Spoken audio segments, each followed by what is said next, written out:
रचना कर रखी थी स्वयंवर की। स्वयंवर समझ में आता है क्या होता है? शादी। खुद का वर चुनना को हम क्या बोलते हैं? स्वयंवर। शादी होती है तो वो तो कैसी भी हो सकती है। स्वयंवर का मतलब है कि लड़की अपना वर खुद चुनेगी जहां पे कोई एक चुनौती होती है। तो स्वयंवर की एक शर्त थी राजा के, उसमें एक क्या था? तालाब था। चुनौती सिर्फ इतनी थी कि इस तालाब को पार करके आपको कहां जाना था? दूसरी साइड जाना था। जैसे आप दूसरी साइड जाएंगे तो क्या हो जाएगा? राजा अपनी आधा राज्य और अपनी बेटी आपको दे देगा। तो ऐसे ही ये 25 राजकुमार अलग अलग जगहों से आए होंगे। यही बीच का एक क्या हो सकता है? तालाब है। तालाब हो सकता है और यहाँ से उसको पार करके आपने कहाँ पहुंचना है? जाना है। और ये क्या है? आधा राज्य। इसके पीछे कौन है? राजकुमारी, और वो आपको मिले।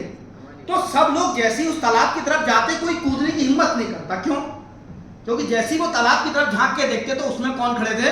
मगरमच्छ। और वो भी भूखे मगरमच्छ। तो हर राजकुमार को पता है कि अगर मैं इसके अंदर गया तो मेरा क्या होगा? खा जाएगा वो, नाश्ता बन जाऊंगा। तो राजकुमारी तो सबको चाहिए, आधा राज्य भी चाहिए, लेकिन मगरमच्छ किसी को नहीं चाहिए। हमारी जिंदगी के अंदर भी ऐसा ही होता है। राज्य भी चाहिए, क्राउन भी चाहिए, राजकुमारी भी चाहिए, सुख भी चाहिए, सुविधाएं भी चाहिए, मगरमच्छ किसी को नहीं चाहिए। तो अब सब लोग एक दूसरे के बीच में बातें कर रहे हैं। इकबाल हाफिज जी भी खड़े हैं, जोश में खड़े तो हैं, लेकिन पंगा क्या फंस रहा है? मगरमच्छ का।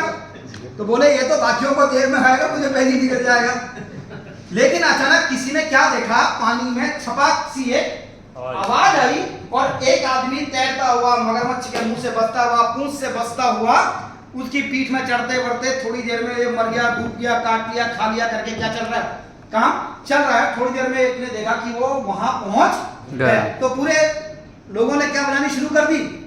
तालियां। किसके लिए? उस आदमी के